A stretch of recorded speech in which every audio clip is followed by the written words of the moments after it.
Shalom, selamat pagi Bapak Ibu Saudara-saudara yang kekasih dalam Tuhan. Senang bisa berjumpa kembali pada pagi hari ini, tentu dalam keadaan sehat serta tidak kekurangan sesuatu apapun dalam program Renungan Pagi Suplemen Jiwa yang menyegarkan, menyehatkan, dan meneduhkan jiwa kita.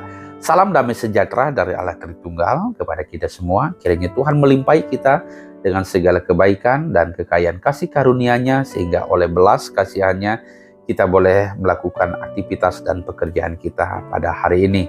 Seperti biasa, sebelum kita memulai aktivitas kita hari ini, saya mau mengajak kita untuk membaca dan merenungkan kebenaran firman Tuhan yang tentu akan menguatkan dan meneguhkan kita dalam menghadapi segala kemungkinan yang terjadi di depan kita. Namun sebelumnya, mari kita berdoa. Bapa di surga, terima kasih Tuhan, Engkau telah menyertai kami sepanjang malam yang boleh kami lewati. Hingga pagi ini Tuhan, kami boleh bangun dalam keadaan selamat serta tidak kekurangan sesuatu apapun. Jika ada di antara kami bangun dalam keadaan kelemahan fisik Tuhan, kami berdoa, kami memohon belas kasihan-Mu sehingga kami boleh dikuatkan dan diteguhkan kembali, kami boleh sehat kembali untuk melakukan aktivitas kami pada hari ini. Namun sebelum kami memulai aktivitas kami hari ini seperti biasa Tuhan, kami rindu untuk membaca dan merenungkan kebenaran firman-Mu yang akan menyegarkan tubuh, jiwa, dan roh kami dalam menghadapi segala situasi yang ada di depan kami. Terangilah hati, pikiran, dan perasaan kami ya Tuhan, singkapkanlah firman-Mu dan tuntunlah kami kepada segala kebenaran-Mu. Di dalam nama Kristus Yesus Tuhan, firman yang hidup. Amin. Puji Tuhan, saudara-saudara yang kekasih dalam Tuhan, saya mau mengajak kita untuk membaca dan merenungkan kebenaran firman Tuhan pada pagi hari ini dari 1 Yohanes pasal 2 ayat 28 sampai dengan ayat yang ke-29. Demikian firman Tuhan. Maka sekarang anak-anakku, tinggallah di dalam Kristus, supaya apabila Ia menyatakan dirinya, kita beroleh keberanian percaya dan tidak usah malu terhadap Dia pada hari kedatangannya. Jikalau kamu tahu bahwa Ia adalah benar, kamu harus tahu juga bahwa setiap orang yang berbuat kebenaran lahir daripadanya. Saya akan baca sekali lagi. Maka sekarang anak-anakku, tinggallah di dalam Kristus, supaya apabila Ia menyatakan dirinya, kita beroleh keberanian percaya dan tidak usah malu terhadap Dia pada hari kedatangannya. Jikalau kamu tahu bahwa Ia adalah benar, kamu harus tahu juga bahwa setiap orang yang berbuat kebenaran lahir daripadanya. Demikianlah pembacaan firman Tuhan pada pagi hari ini. Berbahagialah setiap orang yang membaca firman Tuhan, merenungkan, terlebih melakukannya dalam hidup sehari-hari. Terpujilah nama Tuhan. Haleluya. Tema kita pada pagi hari ini adalah jangan tinggalkan Kristus.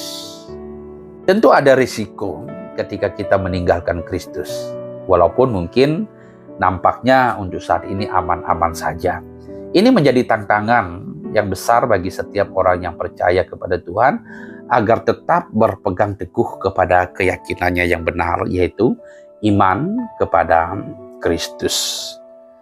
Tantangan terbesar dalam hidup kita bukanlah melawan orang yang menentang dan berseberangan dengan kita, melainkan melawan diri kita sendiri. Kita sering bergejolak dengan pilihan yang mengganggu perjalanan iman kita kepada Kristus. Seakan apa yang kita lihat, kita dengar, dan kita rasakan berbeda dengan ekspektasi kita. Sehingga tidak sedikit orang yang terburu-buru membuat sebuah kesimpulan dan menjatuhkan sebuah pilihan tanpa mendalaminya terlebih dahulu. Akibatnya, mereka terbelenggu dengan pilihan yang benar salahnya. Maksudnya adalah mereka menganggap pilihannya benar walaupun itu salah sama sekali. Sebab kebenaran itu tidak dapat diukur berdasarkan perasaan, melainkan berdasarkan pada data, fakta, dan bahkan mungkin sejarah. Mereka merasa tepat telah memilih yang masuk akal, tetapi mengabaikan yang melampaui akal. Disinilah terlihat keterbatasan manusia. Ya, manusia yang tidak terbatas mencoba untuk memahami yang tidak terbatas, sehingga yang melampaui akal menurut mereka tidak masuk akal. Ini adalah bukti keterbatasan manusia. Sebab akal yang terbatas tidak mungkin dapat mengerti yang melampaui akal. Saudaraku yang kekasih dalam Tuhan, perdebatan masalah masuk akal dan tidak masuk akal tentang iman kita kepada Kristus membuat banyak orang meninggalkan imannya. Mereka terpengaruh dan terprovokasi dengan hasutan-hasutan mereka, sehingga menurut mereka iman kekristenan tidak masuk akal. Ya. Sekali lagi, menurut mereka yang melampaui akal itulah yang tidak masuk akal. Sementara yang tidak masuk akal, yang diukur dengan keterbatasan manusia, itulah yang masuk akal. Itulah yang benar menurut mereka.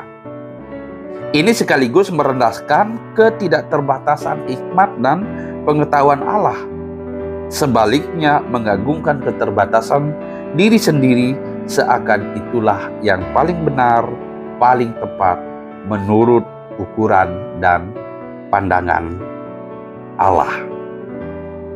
Apa nasihat Rasul Paulus kepada pembaca suratnya, termasuk juga kepada kita pada hari ini dalam menghadapi fenomena-fenomena yang demikian adanya? Nasihatnya adalah tinggallah di dalam Kristus atau jangan tinggalkan Kristus. Di dalam ayat 28 yang sudah kita baca tadi dikatakan bahwa maka sekarang anak-anakku tinggallah di dalam Kristus. Ini nasihatnya Rasul Paulus. Artinya kita harus tetap beriman kepada Kristus. Walaupun kita menghadapi banyak tantangan, menghadapi banyak godaan dalam perjalanan iman kita. Jangan sampai iman kita menjadi rapuh dan bahkan kita murtad meninggalkan Kristus. Rasul Yohanes mengajak kita agar kita tetap tinggal di dalam Kristus. Keuntungan apa yang kita peroleh jika kita tidak meninggalkan Kristus atau tetap tinggal di dalam Kristus? Di dalam pembacaan firman Tuhan pada hari ini, kita dapat menemukan bahwa yang pertama, keuntungan yang pertama yang akan kita peroleh adalah kita tidak akan malu untuk mengakui Dia saat Ia datang untuk menyatakan dirinya. Rasul Yohanes katakan bahwa Tuhan akan datang kembali untuk menyatakan dirinya. Di situ setiap mata akan melihat, setiap telinga akan mendengar, dan setiap mulut akan mengaku bahwa Kristus adalah Tuhan. Betapa malunya ketika hari ini kita telah meninggalkan Kristus. Betapa malunya ketika hari ini kita murtad. Lalu saat Tuhan datang kembali untuk menyatakan dirinya, kita melihat dengan mata kita sendiri, kita mendengar dengan telinga kita sendiri, lalu baru berkata, aku beriman kepadamu. Ini namanya orang yang tidak tahu malu, orang yang tidak tahu diri, saudara-saudara yang dikasih oleh Tuhan. Tetapi orang-orang yang percaya kepada Tuhan, orang-orang yang tidak meninggalkan imannya, sekalipun mereka menghadapi begitu banyak tantangan dalam perjalanan imannya, di situ dia tidak akan pernah merasa ragu untuk percaya kepada Kristus. Di situ dia tidak akan pernah ragu untuk mengakui Yesus sebagai Tuhan. Dia tidak akan pernah malu, karena dia bertahan dan berjuang sampai Tuhan datang kembali untuk menjemput orang-orang yang tetap setia pada imannya. Saudaraku yang kekasih dalam Tuhan, jika hari ini kita menolak dan meninggalkan Kristus, betapa malunya jika kemudian Ia datang dan menyatakan dirinya, baru kita mengatakan, Tuhan, aku percaya kepadamu bahwa Engkau adalah Tuhan. Ini namanya orang yang tidak tahu diri, saudara. Ya, mau enaknya saja gitu. Tidak mau berjuang, tetapi mau menikmati hasilnya. Itulah mereka yang di luar. Tetapi kita yang bertahan, kita tidak akan pernah malu untuk mengakui dan percaya kepadanya. Teruslah berjuang, jangan tinggalkan Kristus, jangan murtad. Hadapi setiap tantangan dengan kekuatan dari Tuhan. Haleluya. Kemudian keuntungan yang kedua, saudara-saudara yang kekasih dalam Tuhan, keuntungan kedua kita tinggal di dalam Kristus atau kita tidak meninggalkan Kristus adalah kita akan tetap hidup dalam kebenaran. Ya, sebab Kristus adalah kebenaran, karena firman-Nya mengatakan bahwa akulah jalan dan kebenaran. Artinya Kristus adalah kebenaran.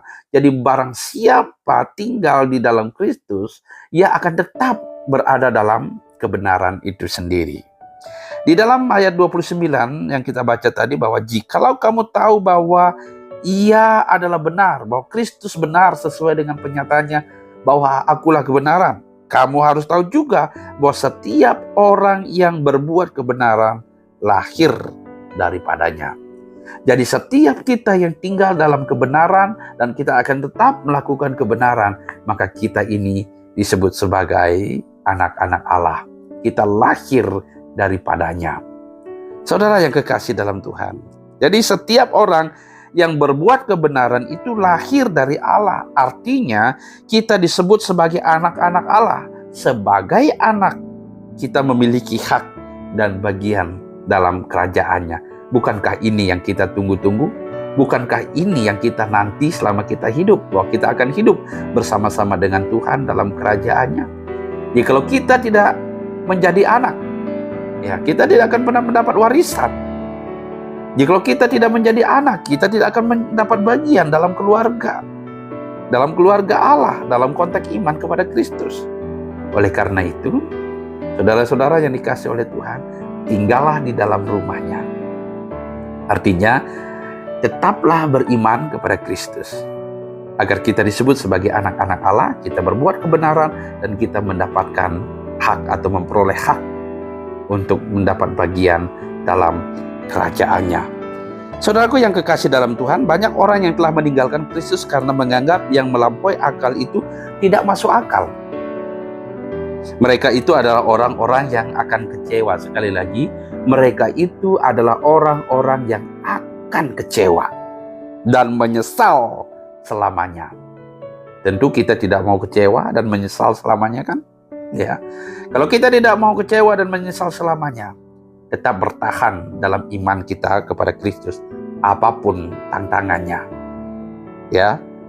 Mereka akan dipermalukan pada waktu kedatangan Kristus dan tidak mendapat hak dan bagian sebagai anak-anak Allah. Karena mereka tidak hidup dalam kebenaran.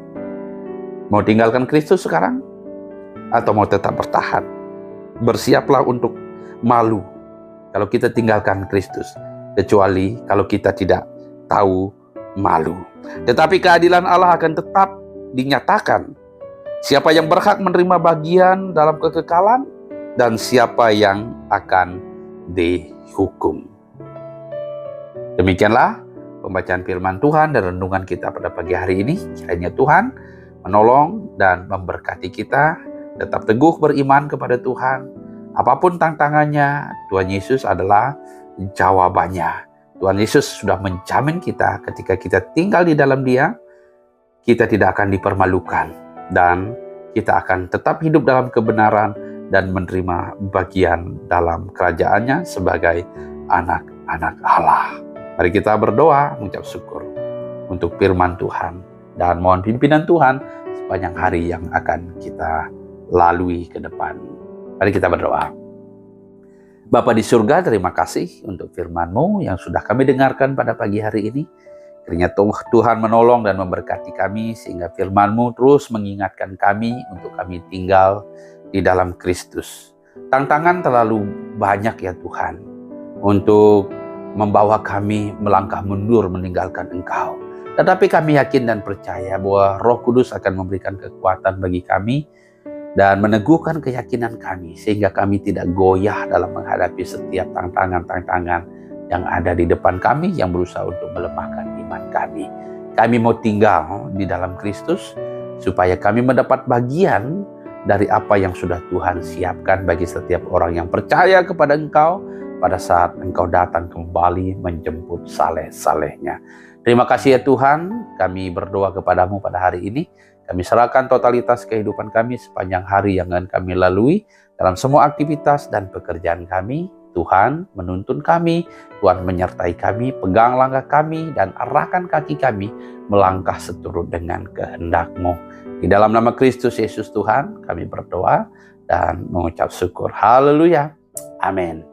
Puji Tuhan, saudara-saudara yang kekasih dalam Tuhan, demikianlah perjumpaan kita pada pagi hari ini. Kiranya Tuhan menolong dan memberkati kita semua dalam melakukan semua aktivitas dan pekerjaan kita. Hadapilah segala sesuatu dengan iman yang teguh kepada Tuhan, karena banyak tantangan yang bisa saja membuat kita menjadi lemah dan tidak berdaya. Dan bukan tidak mungkin kita meninggalkan Kristus kalau kita tidak kuat beriman kepadanya. Oleh karena itu, mari tetap teguh beriman, tinggal di dalam Kristus. Selamat pagi, selamat beraktivitas, sampai jumpa lagi. Tuhan Yesus memberkati.